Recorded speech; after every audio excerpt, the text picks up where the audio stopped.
pessoal, sejam bem-vindos a mais uma edição do Meeting Office com o patrocínio da Cavalete. E hoje nós temos uma grande amiga e convidada, a arquiteta Amanda Siqueira, da MGE Engenharia. Amanda, seja bem-vinda, obrigado pelo aceite em participar do programa. Obrigada a vocês pelo convite, estou muito feliz de estar aqui, estou nostálgica até, porque a primeira vez que eu participei do Meeting Office foi um divisor de águas na minha carreira, então vim aqui super feliz hoje, bem nostálgica. Eu vou pedir até para você se apresentar e contar um pouquinho dessa sua trajetória. Eu sou a Amanda, sou arquiteta e urbanista, sou consultora e embaixadora da NeuroArch Academy, sou sócia da MGE Engenharia e eu trabalhei por 16 anos dentro do Itaú Unibanco, fui arquiteta, né, consolidei minha carreira ali no mundo corporativo e foi em 2022 que vocês me chamaram para falar um pouco dessa minha trajetória dentro do banco e que eu estava passando por um momento bem difícil, né, estava me recuperando no burnout. E vir aqui me apresentar e contar o meu trabalho me despertou um senso de mudança, né? De querer mudar e de querer fazer coisas novas. Eu entendi que meu ciclo dentro da instituição ele estava se fechando, eu já não tinha mais grandes oportunidades e nem grandes desafios, não me sentia mais desafiada. E aí em 2022 eu tomei a decisão de sair do Itaú e abrir um escritório. Então, me preparei ao longo de 2022 para isso. E aí, no final do ano, o meu sócio, que é o Josef, ele já era meu fornecedor no banco, a gente tinha um relacionamento muito bom. Ele me chamou e me fez um convite, então, para que eu virasse sócia dele. O Josef, ele tem 77 anos, então a gente tem aí uma diferença de 40 anos. 40 anos. E eu falo que é uma diferença muito bacana, porque a gente aprende, a gente troca muito. Mas o convite, eu fiquei bem balançada, não sabia se eu queria, se eu não queria, estava naquele momento. Mas eu falo que hoje foi a melhor decisão que eu tomei. Eu estou na MGE, então, como sócia desde 2023, janeiro de 2023. E aí, ao longo desses 3 anos, a gente vem crescendo o escritório, a gente vem se posicionando de uma nova forma no mercado. Inúmeros desafios, inúmeras ideias e acho que eu tô aqui para compartilhar um pouquinho disso hoje. Eu quero até te contar, porque assim, naquele momento que você participou com a gente, você ainda era Itaú, né? Então você era um outro lado da mesa, Sim. Né? Como é isso hoje, estando de um outro lado da mesa? Eu acho que é uma experiência... É mais fácil de entender? É mais fácil de entender. Eu acho que é uma experiência que você completa. Eu consigo entender o posicionamento do outro lado, quando vem, às vezes, com uma solicitação, assim, você tá com tudo aprovado, de repente, a pessoa te liga e fala, a gente apresentou para o diretor, mudou tudo. Eu entendo isso, eu passei por isso várias vezes, eu sei que, de fato, isso acontece. E eu acho até, como eu já tive do outro lado da mesa, é interessante a dinâmica também para você conseguir aprovar o projeto, para você conseguir aprovar aquele orçamento, para você levar opções para o cliente que não necessariamente uma única opção. Então, as empresas hoje, eu acho que elas têm uma carência no próprio atendimento, né? Que é o que eu falo muito. Eu acho que o escritório de arquitetura, ele não pode ir lá fazer o projeto e acabou. É um relacionamento mesmo, né? Eu falo que hoje o nosso maior desafio dentro da MGE é uma excelência no atendimento. Eu tenho grandes clientes que estão com a gente há mais de 20 anos, o Itaú é um deles, justamente porque a gente dá um atendimento personalizado. E eu acho que é você estar muito junto do cliente e entender, vestir o sapato dele, né? E ao mesmo tempo, eu acho que o cliente também tem que vestir o nosso sapato às vezes e entender que às vezes não dá pra gente atender da forma que ele gostaria. Então, acho que tem me ajudado bastante estar do outro lado, né? Até para negociação, acho que para entendimento da cultura organizacional das empresas, né? Porque o arquiteto, quando sai da faculdade, se ele não vai para o mundo corporativo, ele não tem ideia do que é o mundo corporativo, né? Então, das culturas, do ambiente, das dinâmicas que acontecem ali no dia a dia. Prazos. prazos, cobranças, metas, todo, né? É um ambiente competitivo, pesado. Então, que você precisa tá ali como aliado daquele cliente, né? Tá ali para, de fato, eu preciso mudar uma sala ou eu preciso mudar um andar inteiro. Conta comigo, que eu acho que é um pouco isso, assim. Eu não tenho esse perfil, o pequeno eu não faço. Não, conta comigo porque você precisa. Uma curiosidade, como que entrou a NeuroArc Academy na sua vida, vai? Eu falei disso na semana passada, contei um pouco como a neurociência entrou na minha vida. Ela entrou pela maternidade. Meu filho nasceu prematuro, de 35 semanas e 5 dias, e precisou ficar na UTI neonatal, numa grande maternidade aqui de São Paulo. E o ambiente da UTI, ok, é um ambiente que, assim, eu falo até que era um ambiente para mim interessante porque tinha janela, entrava luz natural, mas o ambiente que as mães ficavam era muito ruim. Assim, não tinha iluminação natural, eram divisórias navais, que a gente fala, essas divisórias bem simples, eram poltronas duras. Eu tive parto normal, mas muitas mães que estavam lá não tiveram. Então, assim, tinha dificuldade para levantar. Enfim, era um ambiente muito ruim. Eu falo que eu preferia dormir no carro do que ficar lá. Porque o ambiente por quem tem um filho na UTI, você fica o dia inteiro, você passa o dia inteiro na UTI, porque você tira leite, vê a criança, então você tem uma dinâmica super cansativa, como se você estivesse em casa, só que mais com o peso de ter um filho internado e não na sua casa. E aí quando eu saí, eu até escrevi para a maternidade depois de um tempo e falei que aquele ambiente era muito ruim, que precisava fazer um projeto, precisava melhorar, mas não tinha a noção do que era neurociência ainda. E a maternidade escreveu para mim que era provisório aquele espaço, porque eles estavam construindo uma grande maternidade aqui, né? Ia ser um mega star, digamos assim. E eu falei, cara, mas minha experiência não foi provisória. E eu fiquei 13 dias, tem mãe que fica 6 meses, 8 meses, né? Assim, é um período longo. E aí eu fui pesquisar, eu falei, gente, deve ter alguma explicação, deve ter alguém que fale sobre o impacto dos ambientes. E aí eu, na minha licença maternidade, eu fui pesquisar e aí eu descobri, na verdade, a academia americana, né, que é a ENFA, e vi que a Gabriela e a Priscila estavam começando a falar disso aqui no Brasil e por uma coincidência eu estudei com a Gabi, né, a gente se formou juntas. E aí eu falei, gente, eu preciso saber o que é isso. Fiquei assim, interessada. E aí, quando eu voltei de licença, eu falei pra Gabi, acho que eu tenho uma oportunidade da gente se juntar e fazer alguma coisa aqui no banco. Que eu quero entender o que é isso, eu quero que vocês venham aqui. E aí, nesse ponto, não posso falar, acho que o Itaú me deu muitas oportunidades. Então, as meninas fizeram 2 projetos junto comigo lá, um deles foi até o que eu dei de exemplo na semana passada, que é justamente o impacto dos ambientes nas pessoas, né? E aí eu fui fazer a especialização, porque eu falei, não posso ficar achando que eu vou colocar a planta e tá tudo bem. Então fiz a especialização e me aproximei muito das meninas, acho que muito até pelo viés corporativo, eu era uma das únicas, eu acho, que era do mundo corporativo dentro do ecossistema delas. Do ecossistema. E a Priscila também é super envolvida com o corporativo, então a gente acabou se juntando. E aí hoje eu sou embaixadora da academia, a gente também faz alguns trabalhos juntas, algumas consultorias, e a gente tem milhares de ideias, né? A gente tem muitas ideias, a gente não pode se juntar. Eu falo que se a gente se juntar, vai saindo fumacinha. Dá para falar uma ideia? Não, até porque, até para quem não sabe, né? A Priscila foi uma palestrante nossa lá atrás, 2016, 2017. A gente acabou conhecendo a Gabi também num dos eventos que a gente promovia e organizava, né? E aí acabou surgindo essa questão da NeuroArc, delas se juntarem e vir crescendo. Tanto que a gente apoia isso sempre, toda vez que a gente tem oportunidade, a gente acaba convidando, né?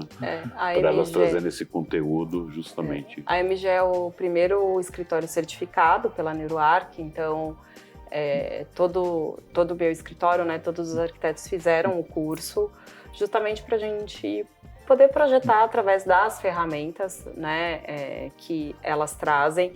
E porque eu acho que hoje o mercado como um todo, né, não só na arquitetura, muita gente fala, mas não faz. Então, isso e aí Ou acha que faz. Ou acha que faz. E isso me incomoda muito. Então, tudo que eu falo aqui, tudo que eu conto para vocês, de fato, eu pratico nos projetos.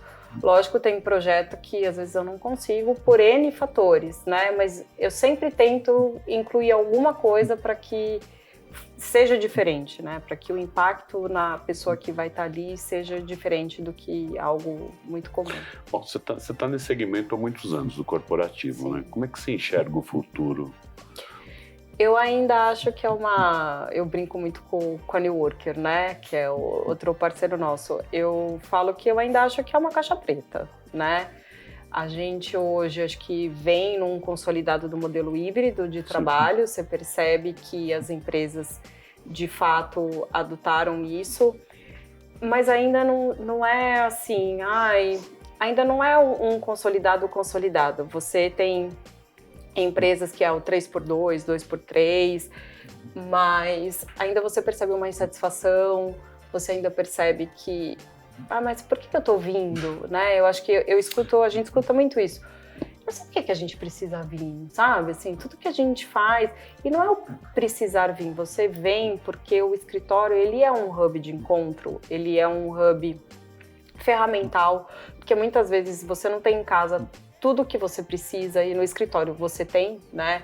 Então, desde uma impressora, uma internet de alta qualidade, ar-condicionado, né? As pessoas no calor vão para o escritório por conta do ar-condicionado. Cadeira, então, acho que tem isso. E tem uma questão da cultura, e eu falo hoje, acho que estando do outro lado, né? O quanto é importante também você treinar as pessoas, porque uma coisa é o sênior, né? O sênior, o coordenador, que são colaboradores que trabalham independente, né? O coordenador tem que coordenar uma equipe, mas o sênior, ele trabalha independente. Agora o júnior, ele precisa muito do sênior, ele precisa muito do coordenador, e nada como você estar junto com a pessoa no dia a dia para passar esse ensinamento. Dá para fazer online? Dá, mas não é a mesma coisa. Então, eu acho que hoje ainda tem uma questão da função do escritório, tem uma função do modelo híbrido. Eu acho que não dá para você impor, né? Vir com uma imposição. Dentro das empresas, você tem diferentes empresas, então o que o jurídico faz não necessariamente é o que a tecnologia faz. Né, são vertentes de trabalho diferente, natureza de trabalho diferente, mas eu vejo que ainda as pessoas olham muito, muito raso, né? Que é um pouco porque você não tem dados, né? Na verdade, você não sabe o que de fato está acontecendo naquele escritório, né? Onde as pessoas estão ocupando, o que as pessoas estão fazendo, né? Você acha que esse impasse, digamos assim, agora é uma grande porta para a neuroarquitetura entrar cada vez mais nos projetos corporativos? Eu acredito que sim. Primeiro porque tanto a NeuroArch quanto a NeuroArch é a academia brasileira, né? E a New Worker, que é quem vende tecnologia, ambas trabalham com dados, né? Eu, no Itaú, ouvia muito isso, assim, todas as decisões têm que ser pautadas em dados, tudo tem que ser dado, tudo tem que ser dado. E aí você falava isso em arquitetura, eu falava, gente, como é que assim? você joga os dados, se der certo, a gente fala ganha. assim, como que isso acontece na arquitetura? E aí, quando eu conheci a New Worker, que eu vi a possibilidade da ferramenta deles e que me gerava dados, de fato, e dados que eu não dependia do ser humano preencher, era muito mais real. Então, todos os estudos que a gente fez e todo o trabalho que a gente faz com eles, de fato mostra que você tem diferentes dinâmicas acontecendo dentro do escritório. E até um exemplo, né? A gente fez um estudo, então tinha um escritório em que tinha várias salas de reuniões e tinha sala foco. O que a gente percebeu? Que as salas de reuniões, na maioria das vezes, elas eram usadas por uma pessoa. E as salas foco não eram usadas. Então as pessoas usavam a sala de reunião como sala foco. E aí, quando você vai ver o real problema da sala foco, era porque ela estava num cantinho, assim, escondida, bem escondida, era uma salinha deste tamanho, assim, coube aqui, vamos pôr. A pessoa sentava de costas para a porta, então a gente já tem uma situação de que a gente não gosta de ficar de costas para a porta, por uma questão de segurança, vulnerabilidade. Então isso é um sentimento que a gente aqui carrega, então já não era legal. E ainda tem um visor. Então assim, a pessoa tá de costas para a porta com o visor, qualquer um passa e vê o que está acontecendo ali. E aí a gente falou, olha, eu acho que faz sentido você mudar a sala foco de lugar, essa sala foco não tá fazendo sentido aqui. Você tem uma sala de reuniões que ela é usada por uma pessoa, então quer dizer, você está gastando um recurso desnecessário, porque seu ar-condicionado foi projetado para 4, para 6, para 8. Ele está ligado para uma pessoa. Essa pessoa que está lá também não está numa situação confortável, porque deve estar sentindo frio. Sim. Né? Então, e aí você vai cascateando uma série de coisas e no fim eles mudaram o layout. E ainda eles trouxeram que as pessoas não gostavam de usar a sala foco porque elas tinham que atravessar o andar. Então todo mundo via que a pessoa estava entrando na sala foco. Cultura. Para fazer o quê que ele está entrando nessa sala? O que ele quer fazer escondido? É a cultura da empresa, né? Enfim, então, mas tudo isso a gente só descobriu por causa de dados, porque se eu fosse entrevistar as pessoas, primeiro que eu não ia ter informação de que as salas de reuniões eram usadas por uma pessoa na maioria do tempo. Isso só é medido porque você conseguiu ter um sensor que faz essa medida. E depois você ia pegar essas percepções que fazem sentido, são importantes, mas são rasas, porque você não tem o dado de fato para comprovar e até para levar para a hierarquia e falar assim, olha, tá vendo tudo isso daqui? Olha o desperdício de metro quadrado que a gente tem. Às vezes até as pessoas têm um certo receio, às vezes, de responder. Sim, por isso que eu falo que o melhor é você não precisar do ser humano para responder. Não tem viés nenhum. Não tem viés nenhum. É o dado puro, né? E tem uma coisa interessante dessa parceria de vocês, é que é o pós-ocupação também, né? Que parece que o projeto entregou, acabou, pronto. Não, né? O projeto é vivo, ele continua. Eu falo que é eterno, principalmente o corporativo, porque você tem uma visão hoje desse projeto. Amanhã entra uma tecnologia nova, entra uma nova forma de trabalhar, você criou um novo produto. A sua equipe vai ter outras necessidades que aquelas que eram de 6 meses atrás já não é a mesma, né? Então, quando você tem isso, né, você tem esse sistema e que você tem um arquiteto que faz essa leitura, assim, gera economia, a gente fala muito isso, assim, gera economia, gera eficiência na operação, porque uma coisa todo mundo fala assim, segunda e sexta é mais vazio, né? A gente tem esse mito. Mas será que é mesmo?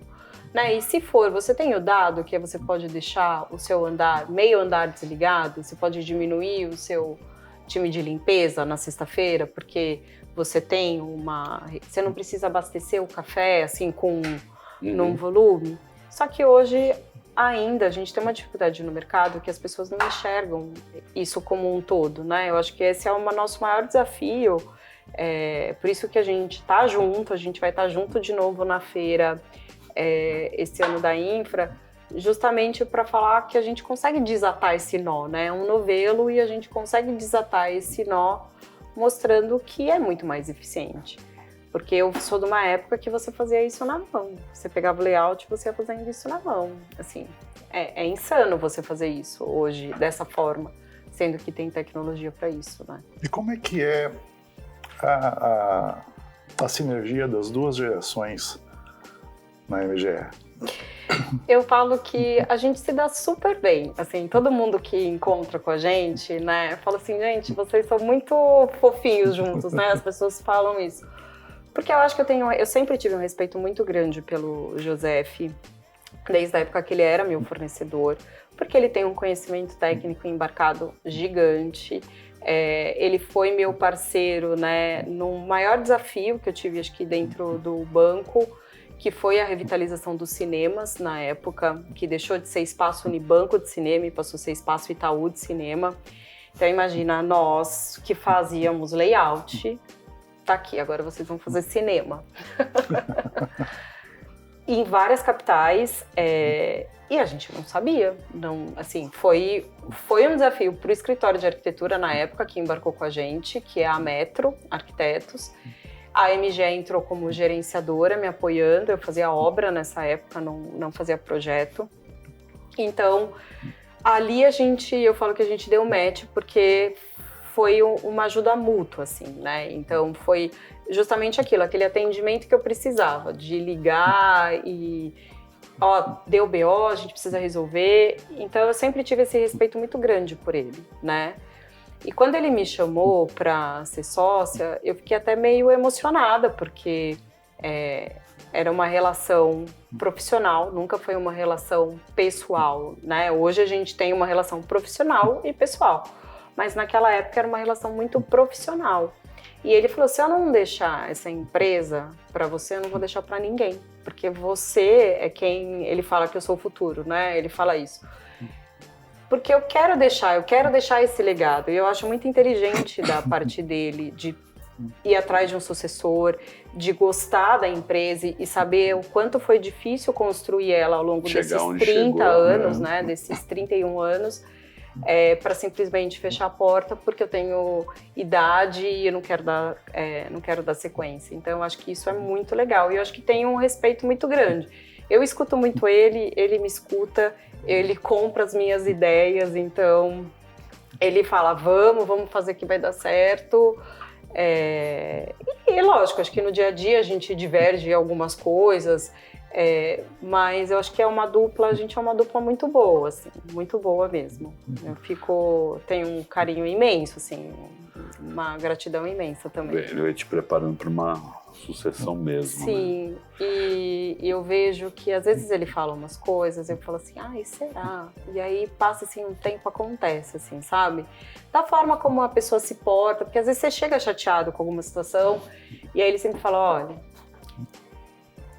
dá tempo ao tempo, você vai ver que essa pessoa não vai durar muito, porque ela tem esse perfil, né? Então a pessoa que é mais velha, ela vai adquirindo uma sabedoria, né? E eu falo que isso me deixa muito tranquila também, porque eu tenho ele como o mentor mesmo, assim, sabe? Ele tá ali do meu lado sempre. Ele não gosta de aparecer, né? Ele aparece super pouco, mas a gente se dá super bem. Ele viu em você a líder nata desde criança, então?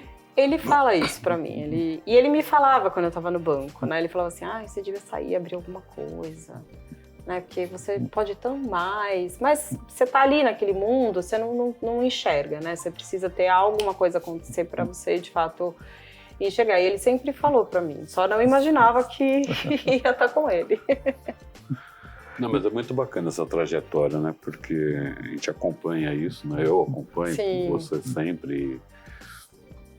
E a gente vê esse processo né, não só de evolução, né, de sair de dentro de um banco e ir para um negócio próprio, vamos dizer assim, né? E o quanto você teve que aprender com isso. Muito. A pessoa acha que é muito simples, né? Não é. Eu falo que é bem difícil, na verdade, porque eu sou arquiteta, né? Então, aprendi a ser arquiteta, não aprendi a ser empresária, não aprendi a ser RH, não aprendi a ser financeiro, não aprendi a ser comercial, não aprendi a ser marketing. Não aprendi, né? E aí eu acho que esses 2 anos que eu tô na MGE, eles foram muito intensos em relação ao aprendizado, principalmente no ano passado. Acho que o ano passado a gente teve algumas situações dentro do escritório que fizeram a gente parar e falar assim, cara, a gente precisa sentar e organizar as coisas, porque a gente começou a crescer, começou a ganhar... Isso é em virtude de crescimento, né? A ganhar mais projetos, a ganhar mais clientes, e aí, de repente, você pode capotar, né? E aí, para depois então vamos parar, vamos se reestruturar. Então, foi aí que eu trouxe a Cíntia Versosa, que hoje ela é a head de arquitetura dentro da MGE, porque eu estava como sócia, como head, eu estava... E aí eu falei, não vai dar, porque uma coisa vai capengar, e aí a gente não pode capengar nos projetos, a gente precisa... É o nosso produto maior, né? Então, trouxe a Cíntia, que eu já tinha trabalhado com a Cíntia, ela era do Piratininga, então já tinha trabalhado com ela. E aí eu falei, Cíntia, eu preciso que você venha coordenar meu time aqui, né? Você topa, então ela super topou, ela tá desde do meio do ano passado com a gente. Também foi um desafio para ela, né? Também um desafio. E aí a gente hoje está com 6 arquitetos, então a gente teve que aumentar o time também para dar vazão. E muito também pela implantação do BIM, né? A gente vem implantando o BIM dentro do escritório. Até para a gente ganhar velocidade, acho que ter projetos que são mais assertivos, ter uma qualidade na entrega melhor, né? Até falando em tecnologia, sei que você está envolvida com a Neowork, a questão de BIM, né? Como é que tem inteligência artificial para o segmento de arquitetura? A gente usa para algumas coisas, assim, né? Eu falo que eu sempre usei o ChatGPT, assim, eu gosto dele, eu uso ele para me ajudar a fazer várias coisas. Imagem ele veio agora, né? Mas tem uns de imagem que faz umas coisas muito legais, né? Então a gente tem usado muito para geração de ideia, às vezes para gerar referência, que às vezes a gente tem uma ideia para um projeto, mas é difícil achar uma referência exata daquilo, né? E às vezes para o cliente também é tipo isso. Aí ele fala, é tipo isso, mas não tem isso, né? Então a gente tem usado muito para gerar referência, para gerar imagem mesmo de projeto, antes da gente gerar o 3D de fato final, Tá. né? Porque isso a gente acaba fazendo fora. Então, às vezes você precisa aprovar textura, aprovar material, aprovar ideia. Então a gente tem gerado pela IA. E eu sei que tem algumas IAs, né? O Vinícius, que é um arquiteto que também está no escritório, ele é bem engajado com essa parte de tecnologia, né? Então, tem alguns plugins, algumas IAs que vão estar... a gente usa o Revit, né? Como software. Até também para auxiliar, né? esse processo. Acho que não dá pra gente tapar o sol com a peneira, dizer que não usa.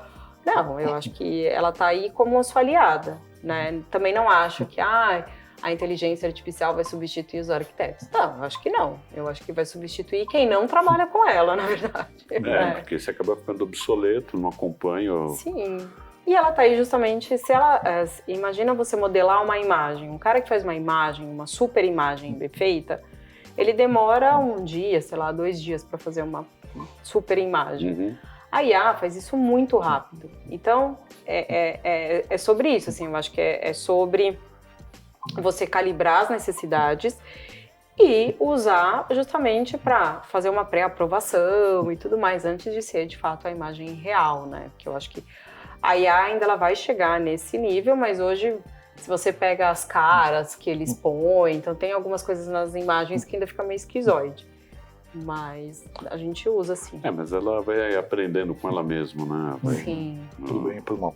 Não, tô brincando. Mas Por bem e por mal, justamente. Vamos falar bem da IA por enquanto. Sempre uso boa tarde, olá, tudo bem, obrigado. Seja educado, porque senão... Eu gosto dela muito eu falo que eu escrevo muito, né? E aí você escreve, então você vai escrevendo. E aí, para você se autocorrigir, eu ponho lá no ChatGPT e falo para ele fazer uma correção. Me ajudar ali da ideia de post, porque a gente acha que rede social é uma coisa fácil de fazer gestão. Não, não é. Não. Nesse período que você está na MGE, tem algum projeto assim que rolou que você acha que, esse aqui Não digo que nenhum projeto faz, assim, todos os projetos os olhos brilham, né? Mas algum que tenha um brilho mais forte. O ano passado a gente fez um projeto muito desafiador, que foi para a Dexico, para a indústria ali de Jundiaí, para a fábrica de Jundiaí de louças e metais. A gente tinha feito inicialmente um estudo para construir um outro espaço, né, um outro galpão, mas por questões financeiras, eles optaram por ocupar o mezanino da fábrica com o escritório. E a gente fez o projeto e depois fez o gerenciamento da obra, a gente fez tudo, né? A construtora foi até a Sempre, que trabalhou com a gente nesse processo. E foi muito desafiador, primeiro porque tinha uma expectativa muito alta de quem estava na fábrica para ocupar esse espaço, porque a gente tinha reformado o escritório aqui da Paulista, então estava tudo lindo e eles queriam que fosse igual, então eles tinham uma expectativa muito alta. Só que era uma outra concepção, né? Era um mezanino de uma fábrica, um espaço super comprido, não muito largo. Então, tinha os desafios de projeto que aconteceram e desafios de obra também, porque a fábrica estava em operação. Então, a gente não podia fazer pó, né? Assim, eu brincava com o William da Sempre. Cara, põe uma cortina, põe fita crepe em todos os lugares, porque... Mas deu super certo, a gente conseguiu entregar e foi, assim, os funcionários ficaram muito felizes, porque eles não tinham esse ambiente, né? O ambiente fabril, geralmente, os escritórios onde dá, nos encaixados, então eles, de fato, tinham um escritório em que tinha iluminação natural, porque a gente abriu a fachada da fábrica, né? Então fez uma inserção de caixilharia. Eles tinham salas de reuniões com os equipamentos necessários, tinham as estações de trabalho, tinha uma copa, tinha um mini auditório, né? Uma mini arquibancada. Então trouxe o conceito do corporativo aqui de São Paulo lá. Então acho que é um pouco isso, né? Gera o senso de pertencimento, eu faço parte dessa empresa também. Né? Não tem diferenciação para quem está em São Paulo, para quem está aqui. Então, ele foi um projeto que foi muito... Foi um divisor de águas, eu falo. E esse ano eu acho que para a gente não é corporativo, mas foi a Faculdade de Medicina, a nova sede da Faculdade de Medicina da Unital, que fica na cidade de Cruzeiro. A gente fez o projeto de arquitetura da faculdade. Então, foi um aprendizado gigantesco, porque educação tem um outro perfil do corporativo, né? É diferente os usos. Uma faculdade de medicina, então, tem N coisas que a gente não faz parte do nosso dia a dia, né? Laboratórios... toda uma dinâmica de processo mesmo, né, que acompanha do primeiro até o 6º ano. Então, um projeto de 6.000 metros quadrados, né, a gente entregou, já começou a construção, a gente entregou o projeto agora em março. Então, eu falo que ele vem para, acho que abrir um leque, né, a MG, ela fazia projetos corporativos e industriais, o Joseph e o antigo sócio, que era o Laje, que faleceu, eles são da indústria, né? Então eles trabalharam na Sambra, na Dupont, então vieram muito com esse viés industrial e do corporativo. E a educação e o hospitalar é algo que a gente vem tentando aí aos poucos entrar, justamente acho que por conta da neurociência, porque tem muita oportunidade de fazer diferente nesses ambientes também. E a Unital veio para ser para ser a cereja do bolo, assim, né? É um prédio antigo, não? Não, um prédio do zero. É um prédio do zero. A gente está construindo do zero. A cidade de Cruzeiro, ela alcançou um determinado X de habitantes que eu não vou lembrar agora. E aí construíram um hospital regional. E aí a Unital, precisando expandir a questão da faculdade de medicina, entendeu que ali tinha uma oportunidade de fazer a faculdade. É bem diferente para o hospital, né? Então... Tá, não vai ter hospital universitário? Não, o hospital universitário é o da própria cidade. É da própria cidade, legal. E o que você tira de cada projeto, assim? O que você poderia tirar do projeto da Unital para o corporativo ou da Dexco para a universidade? Dá para você fazer essa mescla aí de aprendizados? Eu acho que, assim, eu sempre falo que o primeiro ponto de partida de qualquer projeto é a implantação, né? Então, na Dexco foi a questão da implantação. Já era uma fábrica implantada, mas a gente teve que estudar os melhores acessos, por onde seria o principal acesso. A faculdade é a mesma coisa, né?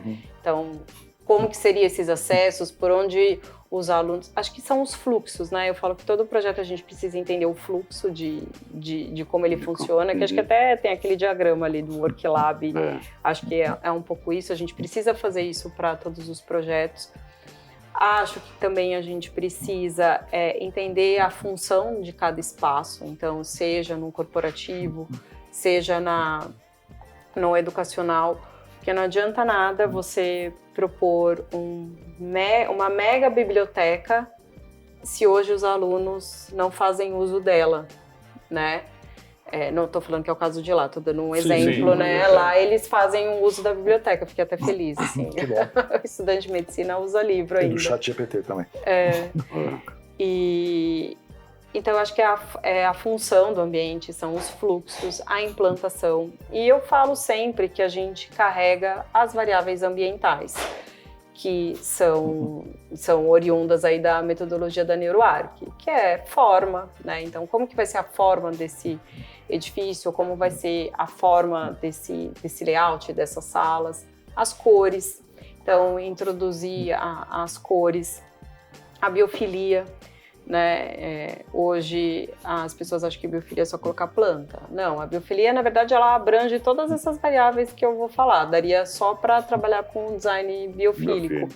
E na faculdade, assim como na Dexco, a gente tirou muito partido disso. Porque a Dexco está no interior, então a hora que a gente abriu a janela e que você tem uma vista para o exterior, a gente tirou muito partido disso, né? E na faculdade também, porque você está dentro de uma cidade de interior que ainda tem muita montanha, ainda tem muita área verde. Então a gente tirou partido disso para implantar a biblioteca, para implantar o espaço de convivência dos alunos, né? Justamente para que as pessoas tivessem essa desconexão entre a hora que eu estou descansando e a hora que de fato eu preciso estudar. Iluminação natural, né? Iluminação como um todo também é uma variável que a gente, anyway, trabalha por norma, por conforto. Personalização, acho que a gente tem que entender quem que é o nosso cliente, cada cliente é um cliente. E aí, quando eu falo em personalização, não é só personalizar para o cliente, eu acho que é olhar também o ser humano que está ali, né? Então, os neurodivergentes, as pessoas que têm uma questão de acessibilidade e etarismo, né? Hoje eu convivo com uma pessoa diariamente que tem uma faixa etária maior e eu percebo as dificuldades dependendo do ambiente que a gente está. Né? Só que todos nós vamos chegar nessa idade, né? Todos nós vamos ter dificuldade para sentar num sofá que afunda e não consegue levantar, né? Então, eu falo muito essa questão da personalização para a gente olhar isso. Então, eu pergunto, né? A gente acabou de entregar o escritório de advocacia e na primeira reunião eu falei assim, mas qual que é a faixa etária das pessoas, né? Mas por que você precisa saber isso? Não, eu preciso saber, porque aí eu falo isso, nossa, eu nunca tinha pensado nisso. É que segue um padrão de mercado, né? Então assim, sempre vai ser aquilo, né? É isso, então não... Peraí que eu me perdi aqui. Formas, cores, biofilia, iluminação, personalização, mas a gente... Eu acho que é o que eu tiro, assim, sempre. Eu sempre tento trabalhar com as variáveis, então de um projeto para o outro. E eu acho que isso que é o mais importante, né? Acho que assim, a arquitetura ela é única, então você precisa fazer um bom projeto para que a pessoa que vai ocupar... Surge ainda hoje projetos tipo Google? Ou não vem mais essa demanda? Os puffs coloridos, eu quero um Google, mas não Google, entendeu? Google que eu digo assim, ou toda colorida, ou com escorregador, ou com... Não tem vindo. Eu acho que desde a pandemia, essa questão da descompressão acabou meio que caindo por terra, porque como você tem um ambiente híbrido hoje, né? Então, quando a pessoa vai para o escritório, talvez ela vá numa outra pegada do que quando você ia os 5 dias da semana. Eu falo até, né, que eu acho que o escritório mais para frente ele não vai ter nem as estações de trabalho mais como elas são hoje, né? Que eu acho que é uma coisa muito mais fluida, é uma coisa muito mais dinâmica do que você ficar sentado na sua estação, né? Então não tem vindo assim. O que a gente recebe muito hoje assim de pedido é melhoria acústica. Então, o pessoal já começou a perceber que essa questão de acústica é fundamental, né? A gente até desenvolveu junto com o Ackerman um projeto meio padrão, assim, porque também nem todo mundo, nem todos os clientes têm condição de pagar uma consultoria acústica. Sim. Então, dada a necessidade, a gente sentou com o Ackerman e desenvolveu algumas tipologias em que a gente pudesse usar, e a gente vem trabalhando isso em diversos clientes. Então, hoje eu acho que isso a gente tem uma demanda bem alta, né, de escritórios recém-implantados, até por outros escritórios, que não têm qualidade acústica nenhuma. A gente recebe muito também uma questão de salas de criação. Então, o que vem hoje são salas criativas. Porque é isso, a pessoa está em casa, o trabalho que ela precisa fazer sozinha, ela faz em casa. Sim. E aí, quando ela está com o time, ela está para criar, para produzir, enfim. E aí tem muito essa questão dos espaços criativos, das salas criativas, né? E eu ainda acho que lendo as tendências para 2025, acho que para 2026, assim, eu acho que o escritório ele vai ter uma conotação muito mais de encontro e de construção do que, de fato, de trabalho individualizado, né? Ainda tem a questão do trabalho individualizado, acho que sempre vai ter, ele faz parte, mas ele não é o maior tempo do seu trabalho. Eu acho que algumas áreas dentro da empresa isso acaba sendo até recorrente, né? Porque o financeiro muitas vezes não precisa estar entrosado muito com muitas equipes, né? Sim. Tem uma parte de um alinhamento uma vez por semana. Que é o que eu falo. Acho que jurídico em alguns pontos. Que não dá para você cascatear, né? Então a decisão é essa, vamos cascatear. Não, cada área é uma área, né? Cada setor é um setor. É que a gente percebe que tem muitas hoje empresas aqui no país, né? Principalmente multinacionais, que vêm com uma imposição, né? Agora volta todo mundo pro escritório. Sim. E tem a resistência do colaborador, né? Porque, poxa, qual é a necessidade de eu estar num lugar? Tem você tem os movimentos, como o Quiet Quitting, por exemplo, que a pessoa vai e faz o básico do básico do básico. Ou a grande resignação que teve nos Estados Unidos há alguns anos, que o pessoal simplesmente não voltou para as empresas. A Amazon a Amazon decidiu voltar 100%, e aí o pessoal nos Estados Unidos não queria voltar. Acho que o JP Morgan também passou por um processo recente desse, porque a qualidade de vida também, né? Acho que a gente mora aqui em São Paulo, é super difícil o deslocamento. Então, se você consegue equilibrar, né? E eu acho que o maior aprendizado da geração Z, aí que todo mundo fala, mas eu acho que esse equilíbrio que eles buscam, né? Porque eu sou de uma geração... falei isso ainda ontem para minha terapeuta. Eu amo trabalhar, eu adoro trabalhar. Trabalho, para mim, é algo que eu faço não só pelo financeiro, mas porque eu gosto disso, mesmo. Por prazer e tudo mais. Eu sempre falo que o financeiro ele é consequência disso tudo. Mas durante algum tempo, assim, a balança às vezes desequilibra. Então, eu foco muito no trabalho, esqueço um pouco o foco em casa. E aí você eu venho aprendendo a calibrar, principalmente depois que eu saí do banco, essa questão. E aí hoje, acho que como muitas pessoas também querem equilibrar esses pratos, né? Então sejam homens, sejam mulheres, que querem estar mais presente em casa, né? Querem ter a possibilidade de levar o filho na escola, buscar o filho na escola. Isso não vai tirar o desempenho dela, né? Eu acredito até que vai aumentar. Eu sou super a favor do trabalho híbrido, né? Eu sempre defendi isso, porque eu acho que uma pessoa que trabalha feliz, ela vai trabalhar super bem, seja no escritório, seja em casa. E eu falo, quem enrola no escritório, enrola em casa, assim. Não tem, é o comportamento daquela pessoa, né? Não é porque ela está em casa que ela vai deixar não vai trabalhar ou vai enrolar. Não, ela enrola no escritório, você vai vê. Vai uma sala de foco, por exemplo, e fica lá, né? Se fecha numa sala, entendeu? Então, eu acho que tem isso. Eu acho que a qualidade de vida hoje que é o que mais pega, de fato. E, de novo, eu também acho que os escritórios, eles não fazem uma geolocalização dos funcionários. Porque você imagina um escritório aqui na Marginal e a maioria das pessoas moram na Zona Leste. É óbvio que essas pessoas não vão chegar felizes para trabalhar. Pegar um trânsito de 2 horas, pegou um trem lotado, né? Ainda como que é esse ambiente a hora que ela chega, né? A interação ela já teve bastante até chegar na empresa, né? Ela já chega esgotada. Então eu acho que deveria ser feito isso, mas a decisão ainda é tomada muito pela onde a diretoria mora. O lugar que é charmoso, que é legal tá. Né? Eu acho que tem um posicionamento dentro da cidade que você precisa estar, dependendo do seu segmento, que, enfim, acabou se segregando dessa forma.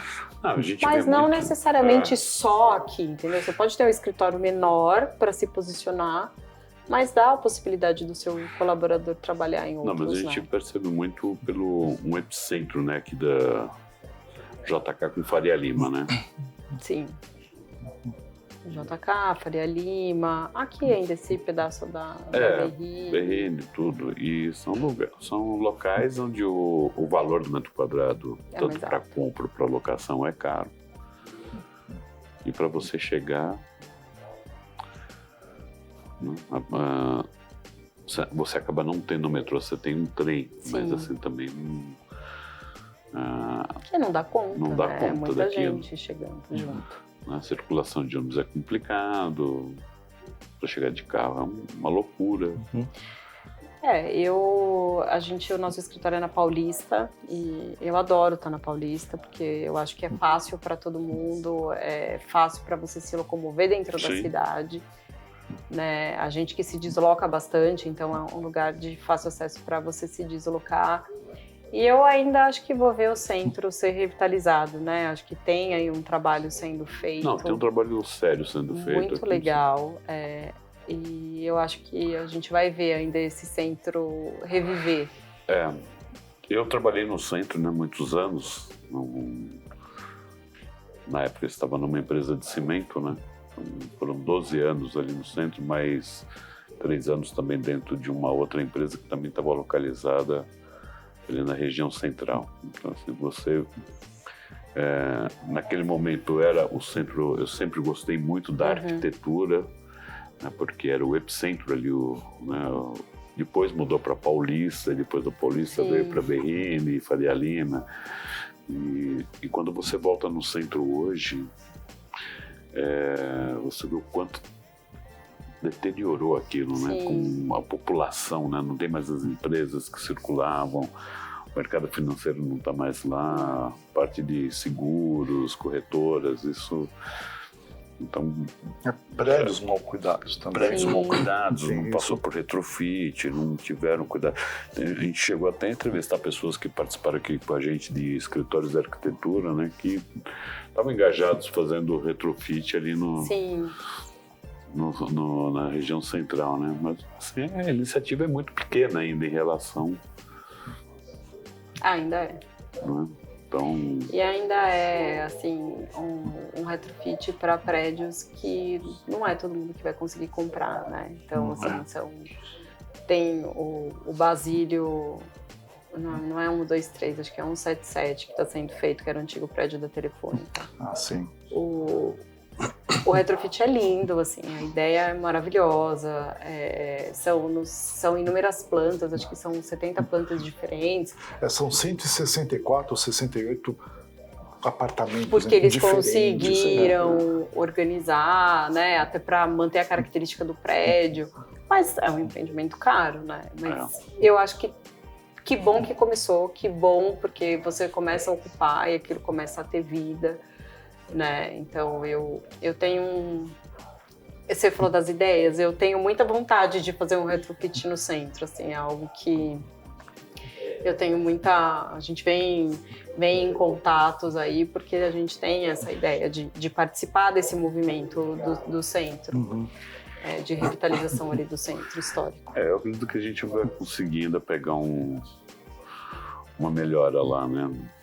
Já melhorou, né? Eu acho que a última vez que eu estive ali, eu achei que me senti um pouco mais segura. E olha que eu tava de madrugada, hein? Né? Eu acabo circulando muito ali por causa de eventos que a gente participa, tudo na BMF, enfim, a gente mesmo o Farol Santander, né? Então você tem eventos que você está naquela região ali, né? E também quando acontece a Semana do DW, né? Que Sim. acaba pegando todo o centro, mostrando todos os prédios, as galerias, onde tem as imersões, né? Então, acaba circulando. Mas, assim, ainda como eu vivi lá atrás e presenciei isso durante muitos anos, quando você ainda olha hoje, ainda está muito longe de chegar perto do que era. Eu lembrei a 7ª variável. Aromas. Aromas. É que eu falo, eu acho que eu esqueci porque é a mais difícil de usar, na verdade, né? É a mais difícil da Talvez gente mais trabalhar. Para varejo, né? Mais para varejo. A gente tem, na verdade, sempre o contrário no corporativo. As pessoas reclamam do cheiro, né? Às vezes reclamam do cheiro que vem do banheiro, reclamam do cheiro da copa. Então, a gente tem um trabalho que é inibir o aroma, na verdade.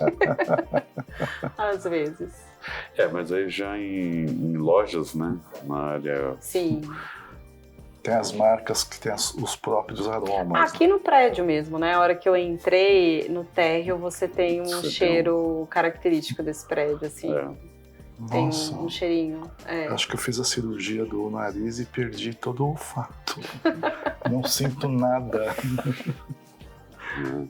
Nossa senhora, eu tô muito insensível. Mas no ambiente corporativo é difícil, né? A não ser aquela coisa assim aquele cheirinho de café no final da tarde, um pão de queijo, né? Isso é interessante. E Amanda, me conta uma coisa, né? Você como arquiteta, né, hoje na MGE, como chegam as demandas para vocês? Vem através da área de facilities ou clientes direto? Como que vem ocorrendo hoje essa maior demanda? Olha, vem pela área de arquitetura, a gente atende, tem grandes players que têm arquitetura própria, então vem dos próprios arquitetos. Uhum. Quando é uma demanda muito pontual, assim, de um cliente pontual, acaba vindo do facilities, né? Da pessoa que cuida do escritório mesmo, né? Então, às vezes eu falo que ele é um facilities misturado com financeiro, ele junta acumula várias tudo, funções. Acumula várias funções. Mas vem do facilities, às vezes vem do próprio dono da empresa, dependendo da demanda, né, da situação, vem do próprio dono, e aí ele coloca uma pessoa para cuidar. Mas eu tenho percebido que não é todo o escritório que tem facilities também, né? Então eu até brinco, eu falo assim, você não tem ninguém que te ajuda, né, Não tem, eu acabo fazendo e acaba sendo o dono mesmo, né? Ele foi crescendo, foi absorvendo mais essa função, mas é meio misto, assim. Até porque eu acredito que essa questão de facilities, né, a gente acompanha de perto isso, né? Eu acompanho há muitos anos. Muita gente ainda não sabe o que é, né? O quanto um gestor de facilities pode gerar, agregar e facilitar isso dentro de uma empresa, né? Quantos resultados E é um trabalho, eu falo que é um trabalho invisível, né? As pessoas não valorizam esse trabalho, né? Só que sem o facilities a iluminação não funciona, não tem a limpeza, não tem o café na copa. Não tem o ar-condicionado. Assim, porque quando aparece é quando dá problema, né? Então, assim, a referência que você tem, a experiência que você tem com facilities dentro de uma empresa é com problema, né? Mas eu falo muito isso, acho que é uma coisa que a gente também discute bastante com a New Worker, que o facilities ele deveria ter um papel mais estratégico também, né?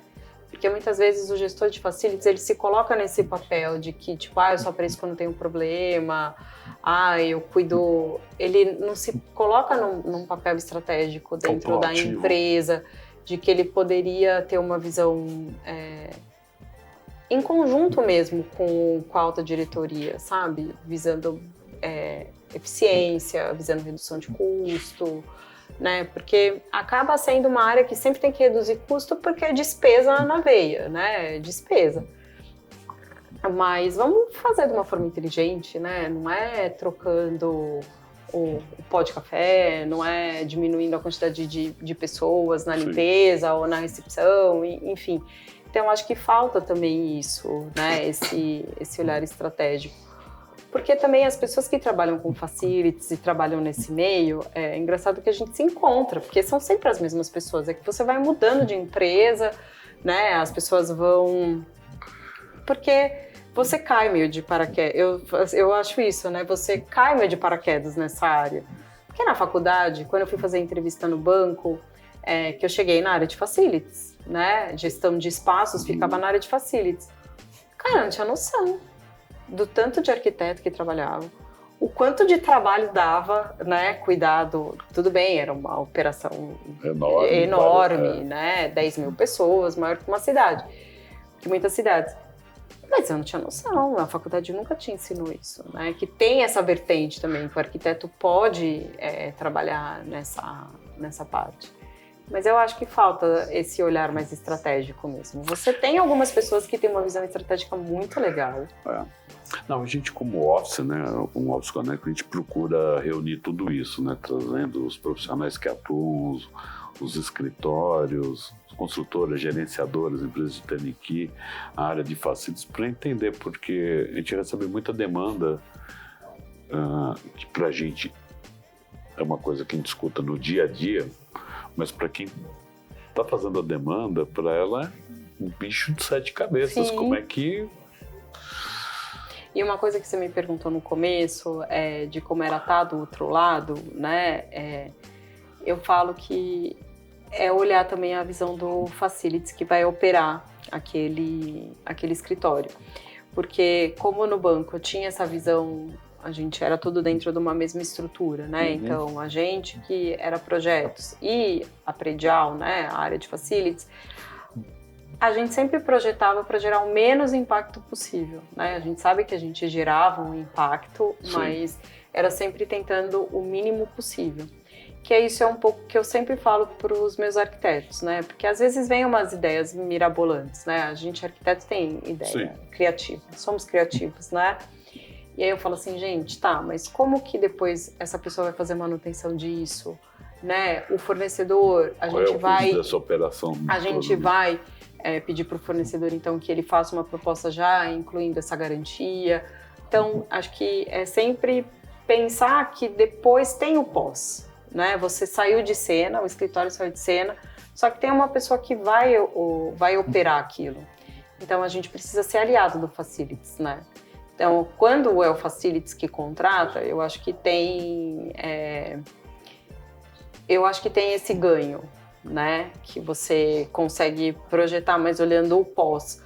Quando é o arquiteto, de fato, da empresa, que não está necessariamente vinculado ao facilities, aí eu acho que às vezes geram uns conflitos, que tem que mudar alguma especificação, ou, não, isso não foi homologado, por exemplo. Vocês estão trazendo esse fornecedor, só que isso não foi homologado. Mas eu não sabia que não foi homologado, ninguém passou, né? Mas é porque isso era facility, sabe? Às vezes você escuta isso, assim. Então, eu acho que tem esse ganho, assim, você tem que... Acho que eu falo isso, acho que não é só para os meus arquitetos, mas de forma geral os arquitetos também precisam projetar pensando em quem vai operar aquele espaço. Amanda, a gente está chegando ao final. O papo foi tão gostoso, né? Foi ótimo. E eu queria até te perguntar para você, o que é ser arquiteta para você, Amanda? Olha, para mim hoje é um propósito de vida, assim, é uma profissão que eu tenho com muito carinho, assim. Durante muito tempo eu me perguntei se eu deveria ser arquiteta, né? Acho que a faculdade, depois eu entrei num banco, então que não tinha nada a ver com arquitetura. E muitas vezes eu me perguntei por que eu não tinha feito administração ou economia, sabe? Mas hoje, acho que a maturidade me trouxe muito isso, que eu, de fato, né... Escolheu a profissão. Uma palavra meio, né? Uma frase meio piegas, mas que nasci para ser arquiteta mesmo. Eu tenho isso como propósito, né? De impactar as pessoas através dos projetos que a gente faz, né? Então, ontem mesmo eu recebi uma mensagem de um projeto residencial pequenininho, que a pessoa falou assim, nossa, minha casa é outra coisa, com pouca coisa que você... Eu não fiz um projeto, a gente trocou material de parede, acabamento. Então é sobre isso, né? Sobre a pessoa entrar na casa dela e se sentir impactada por aquele trabalho que você faz. Eu acho que é isso. Amanda, obrigado pela presença, Obrigada pela a vocês. participação. Eu que adorei. Adorei estar aqui, gosto muito de estar aqui. Sou super grata a você, ao Anaga. Acho que a minha transformação profissional começou ali em 2022, quando eu sentei aqui para contar um pouco da minha história. Não, e é legal tê-la novamente aqui com a gente para compartilhar e mostrar toda essa jornada, toda essa evolução, e que a gente sabe que não para por aí, né? Cada vez vai crescendo. Tem bastante coisa aí. Obrigado pela presença. Obrigado a vocês que participaram e que nos assistam aqui no canal do YouTube. E obrigado a todos e até a próxima edição.